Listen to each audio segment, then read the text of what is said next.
যখন ইমাম হোসাইন রাদিয়াল্লাহু তাআলা আনহু জন্মগ্রহণ করেন, তখন আল্লাহ রাসূল সাল্লাল্লাহু আলাইহি ওয়াসাল্লামের নিজের ঘরেও একটি পুত্র সন্তান ছিল, যার নাম হযরত ইব্রাহিম।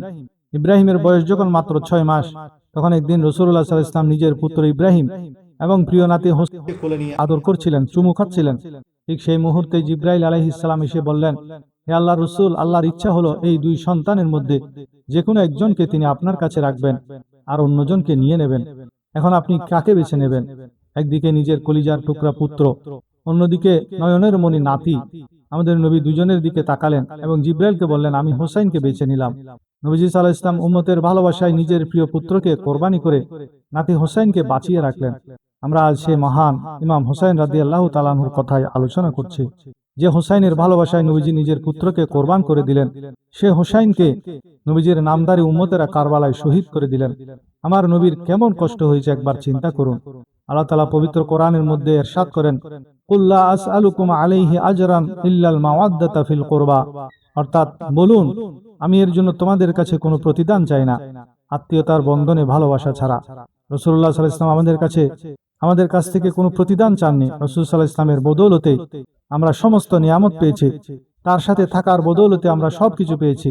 বিনিময়ে রাসূলুল্লাহ সাল্লাল্লাহু আলাইহি ওয়াসাল্লাম আমাদের কাছ থেকে কিছু চেয়েছেন।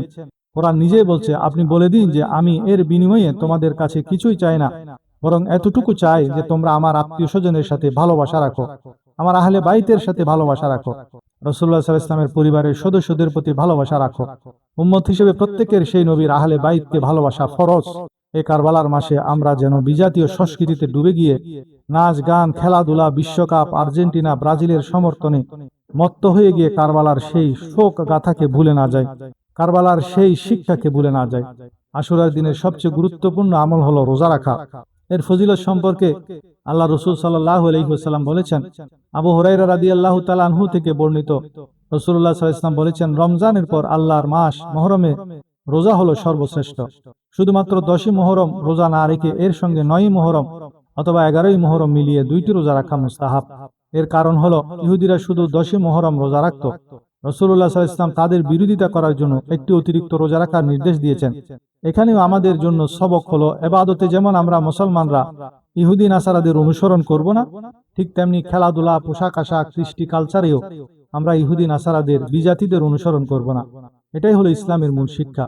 কিন্তু আফসোস, আজ বিজাতিরা সাপের গর্তে প্রবেশ করলে আমরা মুসলমানরাও তাদের অনুসরণ করতে করতে সাপের গর্তে ঢুকতেও দ্বিধা সংকোচ করি না।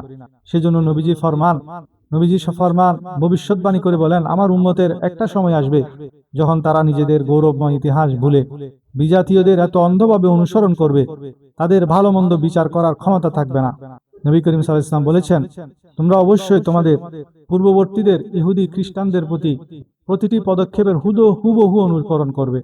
এমনকি তারা যদি কোনো সাপের গর্তে প্রবেশ করে থাকে, তোমরাও তাতে প্রবেশ করবে। সাহাবীরা জিজ্ঞেস করলো, ইয়া রাসূলুল্লাহ, পূর্ববর্তী বলতে কি বুঝাচ্ছেন? ইহুদি এবং খ্রিস্টানদের বুঝাচ্ছেন?